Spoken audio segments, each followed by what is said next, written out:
Welcome to the Mindfulness Meditation podcast presented by the Rubin Museum of Art. We are a museum in Chelsea, New York City that connects visitors to the art and ideas of the Himalayas and serves as a space for reflection and personal transformation.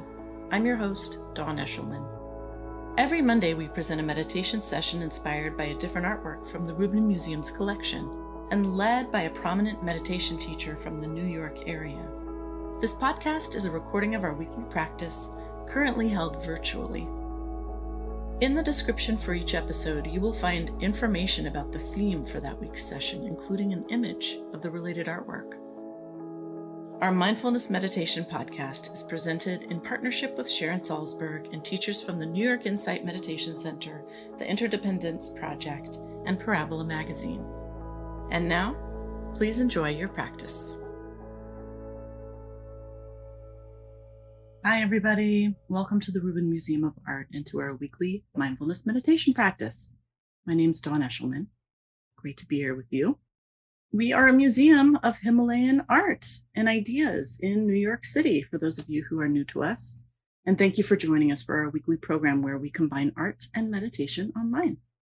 The museum is open right now to all, and our staff on the ground is taking such good care of our visitors who come in. It's a really beautiful time to visit the museum if that's a possibility, interest for you. You can book your tickets ahead of time and then come and spend time with not only our collection, but the beautiful exhibition on view right now called Awaken, a Tibetan Buddhist journey toward enlightenment, which explores the steps in the journey of self-knowledge and transformation from chaos, facing chaos, to awakening and everything in between. So we're taking our themes, our monthly themes for our meditation from this exhibition. And another thing that's come from this exhibition is a brand new podcast.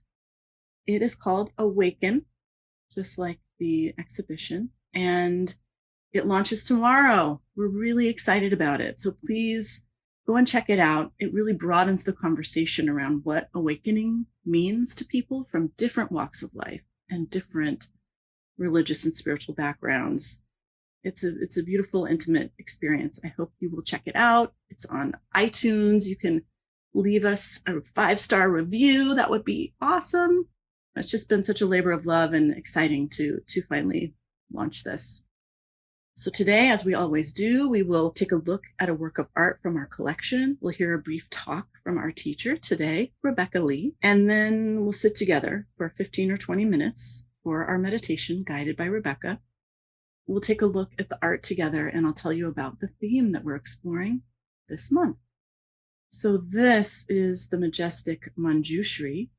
This is from Nepal, 17th century. And if you know anything about Manjushri, you might be able to guess our theme for this month.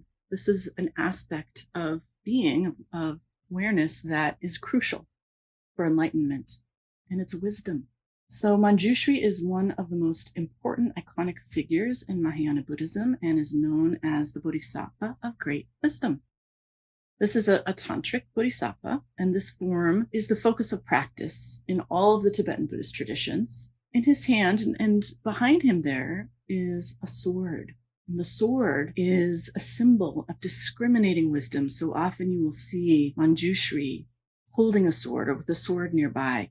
And I think for some folks who are less familiar with the Buddhist iconography, especially Tibetan Buddhist iconography, it can be a surprise.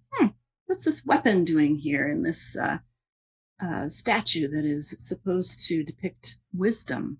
But in fact, this is a symbol. The sword is a symbol for cutting through delusions, aversions, attachments, and all of the things that trap us in our dualistic world of the samsara and suffering. So with that in mind, and for a little bit more on wisdom and what that has to do with our meditation practice, here is Rebecca Lee. Dr. Rebecca Lee is a Dharma heir in the lineage of Chan Master Shengyen and is the founder and guiding teacher of Chan Dharma community. And she started practicing with Master Shengyen in the 90s and served as his translator until his passing in 2009. She later trained with and received full Dharma transmission from one of his Dharma heirs, Dr. Simon Child, in 2016. Currently, she teaches meditation and Dharma classes, giving public lectures and leading retreats in North America and the UK. And you can find out all about her work and her writing at rebeccalee.org. She is also a sociology professor at the College of New Jersey, where she serves as faculty director at the Alan Dye Center for the Study of Social Justice.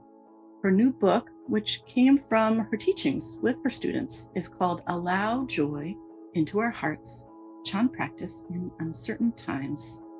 Here is Rebecca Lee. Good afternoon. So lovely to be practicing with you today. And I'd like to talk about this month's theme with you, wisdom. Of course, wisdom is a very important part of our practice in Buddhism. We're here to practice to cultivate wisdom to help us suffer less so that we can also have more compassion for everyone, including ourselves. I'd like to share with you these two sentences from my root teacher, Master Shen Yen, that's been very, very helpful for me. They go like this. With wisdom, vexation does not arise.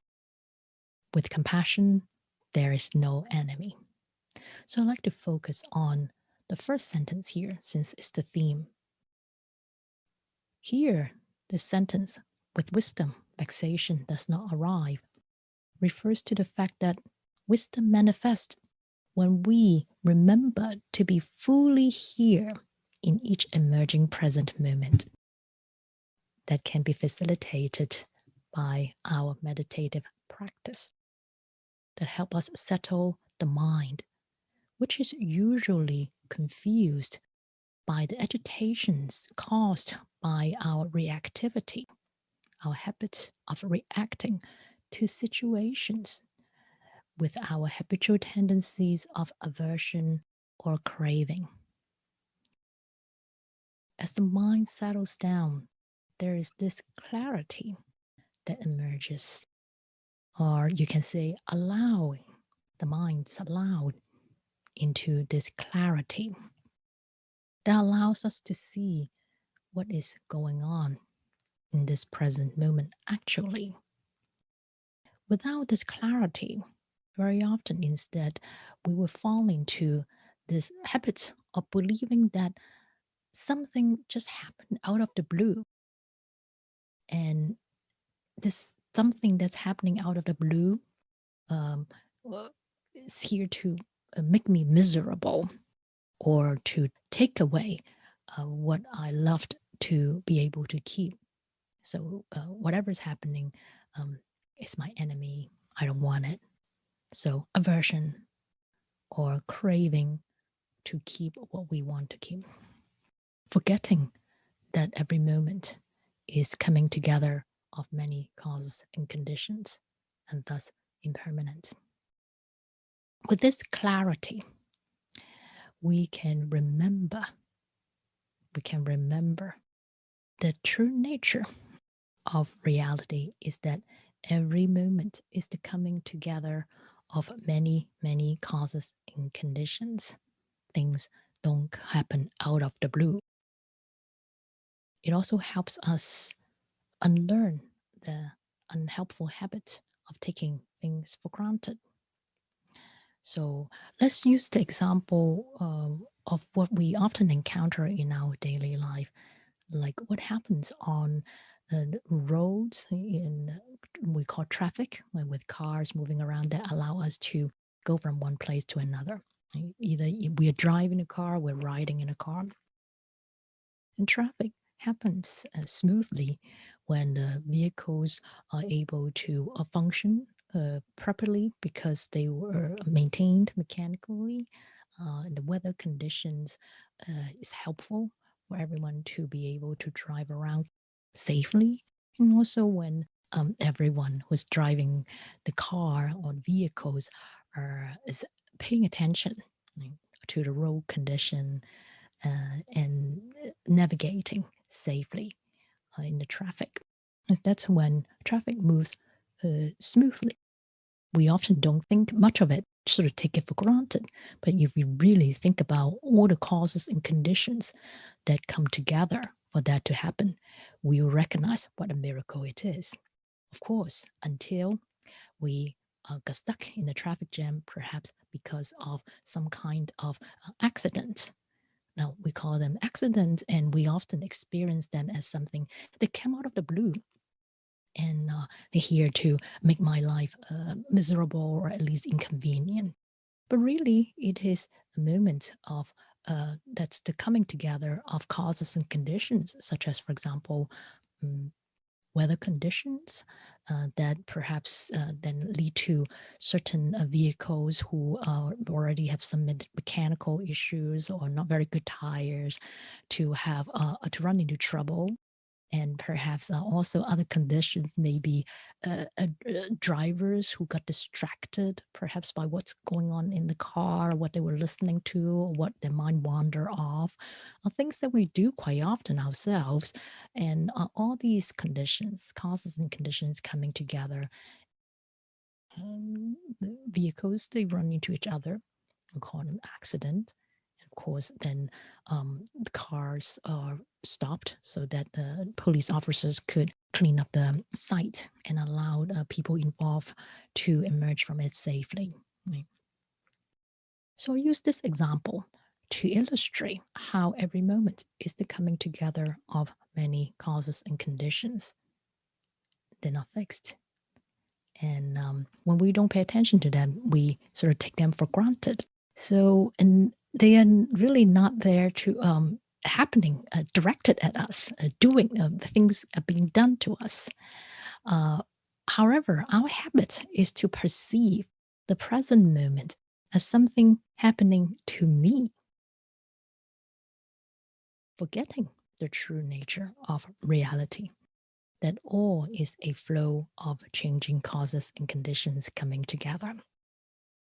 With clear awareness from settled mind, then we're able to remember that it is all causes and conditions. And then we'll be able to remember that what is happening is already here, the coming together of causes and conditions. We really can't change it. And so there is no need in getting agitated by hating what is happening, getting all upset. That will only cause unnecessary suffering. And also, when the mind is not consumed by this frustration and agitation, there is this clarity of what we can do and what we cannot do. So when we can see clearly what we can do, then we can just do it.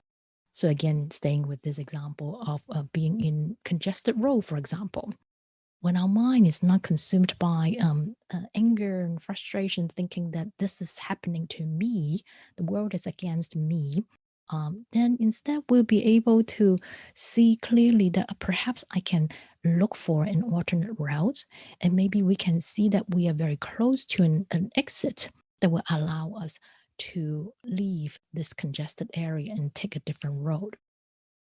That's what makes what clarity allows us to seize the opportunity. And when our mind is consumed with frustration and anger, we may very likely forget to check alternate route and not see an exit coming up for us. And we can also see clearly what we cannot do at this moment and accept the situation and perhaps make the necessary adjustments to minimize the potential problems or inconveniences caused by the current situation. So, for example, when we find that, okay, well, like I've checked and there is no alternate route or there's no way to exit this road, because sometimes when we're on a highway, then we just accept that there's not much we can do in this situation, but we can, with this clarity, we'll be able to see how, well, who is going to be affected by this delay, for example, in my arrival to my destination. We can make appropriate arrangements to minimize the inconveniences or some adjustment in the plan when we arrive.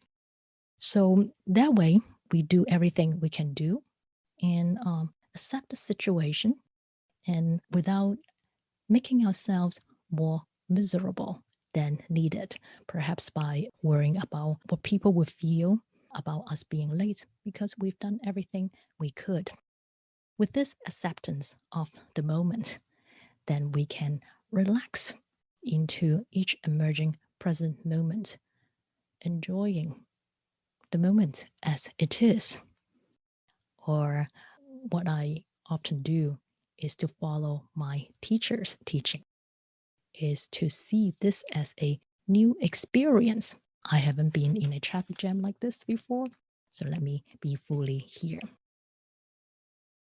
And so when we have this clarity from a settled mind, instead of giving rise to vexations, we're able to see the many ways we cause ourselves unnecessary suffering and refrain from doing more of it, not perpetuate the habits of giving rise to vexations.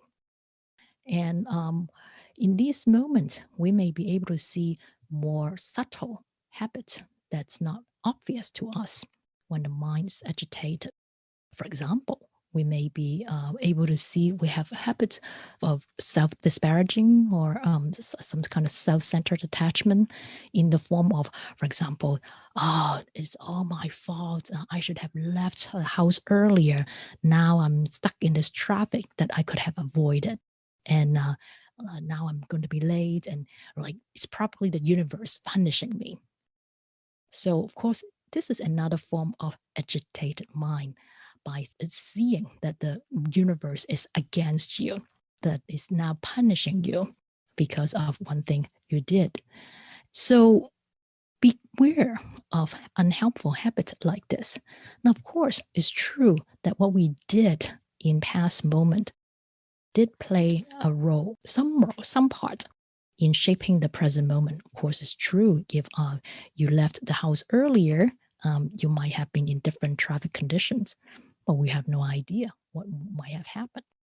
And so, and the key is that when we think like that it's all my fault, we're actually forgetting that every moment is the coming together of many causes and conditions. And what we did was only part of the causes and conditions.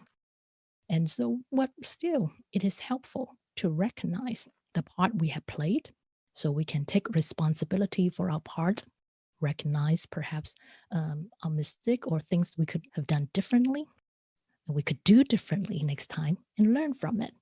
And we can grow in these situations. So, we can see that through practice, these unhelpful habits of vexations can be unlearned and released as we see clearly how they cause unnecessary suffering. Because when we see them clearly, then we can choose not to give rise to them, not to perpetuate them. Life presents us with many challenges already, with sickness of ourselves and loved ones, a difficulty in our relationships, for example. With the meditative practice, we do here to cultivate clear awareness of moment to moment unfolding of what is happening in our body, relationships, and our surrounding. We are able to handle the situation more skillfully and come up with appropriate solution that does not cause ourselves or others suffering. We also can have the clarity and humility to accept what cannot be done. And in this way, we do not cause unnecessary suffering and can live in accordance with wisdom. And with wisdom, we also allow compassion to arise so that we do not cause harm to ourselves and others. So let's practice together and engage in mindfulness meditation practice. So I'd like to invite you to relax your body by setting up your body in a comfortable position. conducive to stability and comfort and relaxation. And I take you through a whole body relaxation. Feel the relaxation of the top of the head.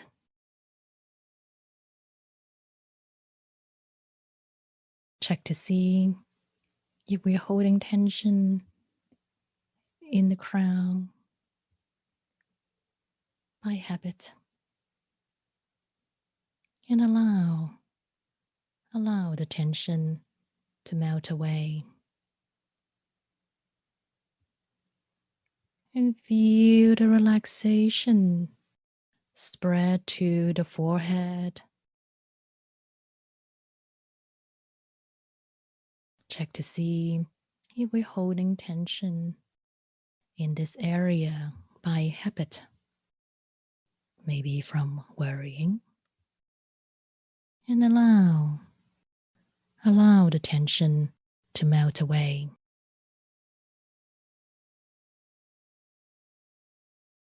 And feel the relaxation spread to the eyeballs and eye muscles.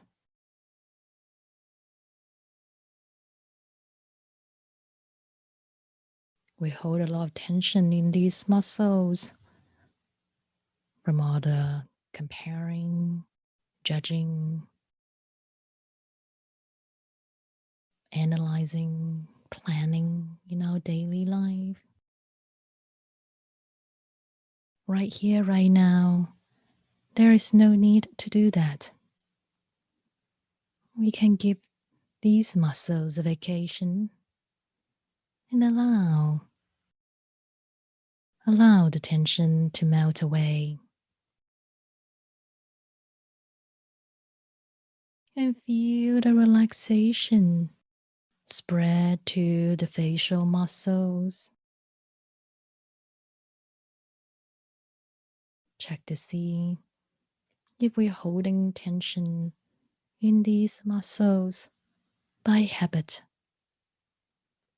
Perhaps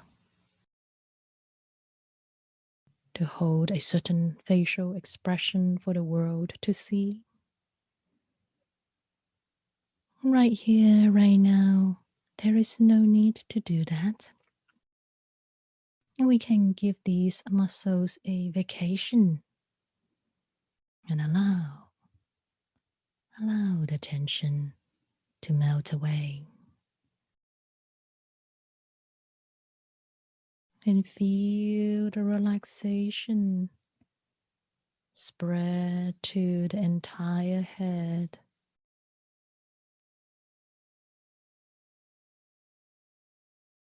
And feel the relaxation spread down the neck muscles. Directly experience the subtle sensations of these muscles softening like melting butter. As we allow the tension to melt away.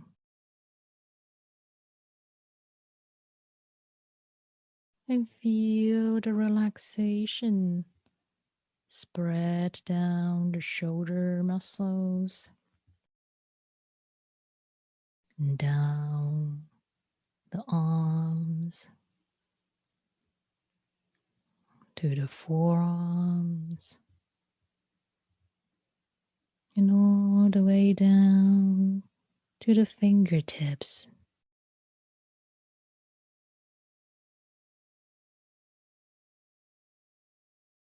And feel the relaxation spread to the chest area.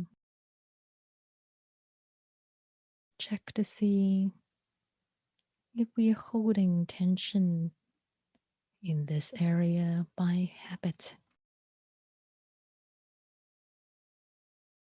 Maybe from anxiety, sadness, grief, sorrow, fear,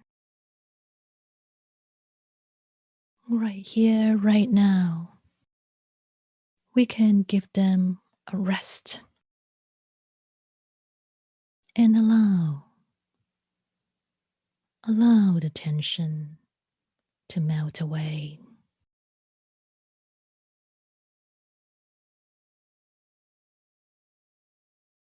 And feel the relaxation spread down the torso, all the way down to the lower abdomen.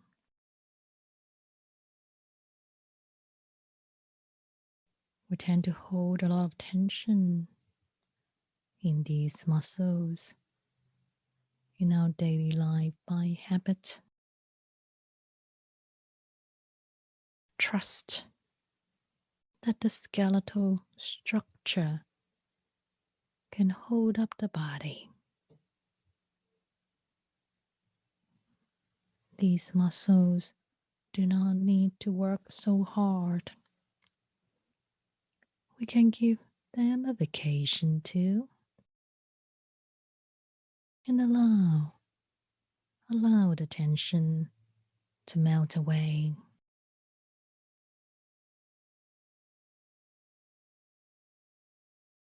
And feel the relaxation spread to the upper back. Directly experience the subtle sensations of the muscles between the shoulder blades, softening as we allow the tension to melt away.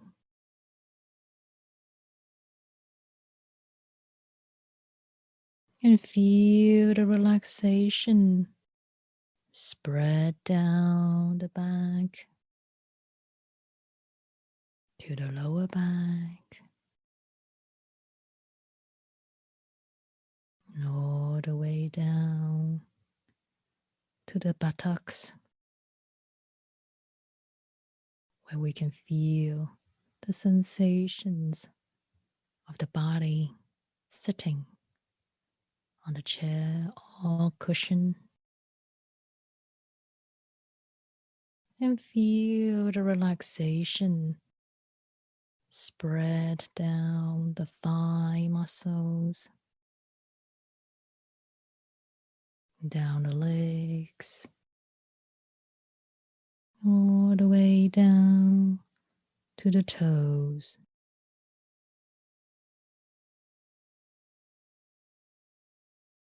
And feel the relaxation of the entire body sitting right here, right now.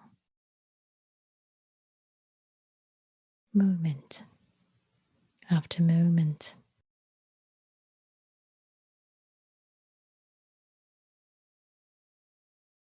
With this clear awareness.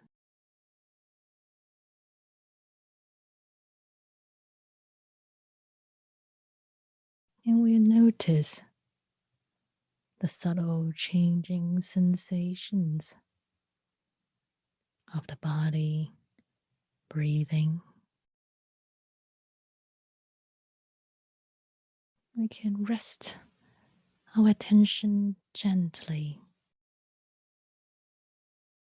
on the subtle changing sensations of the body, breathing, moment after moment, to anchor our mind to the present moment.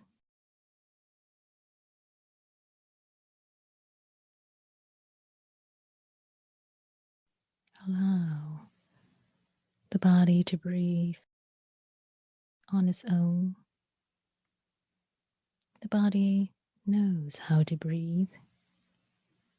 It's been doing so since the moment we were born. And if we notice the mind drifting off, losing contact with the changing sensations of the body breathing, not a problem. Use that as an opportunity to practice remembering, remembering to come back, to reconnect with the subtle changing sensations of the body breathing. It doesn't matter how often or how long the mind drifts off, as long as we come back. Remember to come back eventually. We are practicing well. And if we notice thoughts coming through, memories, images, emotions, allow them to be here. They're already here, part of the present moment. Allow them to be seen and heard and fully experienced. And when they are ready to move on, allow them to move on. There's no need to push them out. Moment after moment, allow the mind to settle into clarity.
Maintain this awareness as we transition from stillness to motion. Stay with the changing sensations as the body begins to move. We take good care of this transition. We can bring the clarity and stability of mind cultivated in sitting meditation into our life lived in motion. It's wonderful practicing with you today. Thank you so much. Enjoy the rest of your day. That concludes this week's practice. If you'd like to support the Rubin and this meditation series, we invite you to become a member. If you're looking for more inspiring content, please check out our new podcast, Awaken, hosted by Laurie Anderson. The 10-part series features personal stories that explore the dynamic path to enlightenment and what it means to wake up. Now available wherever you listen to podcasts. Thank you for listening, and thank you for practicing with us.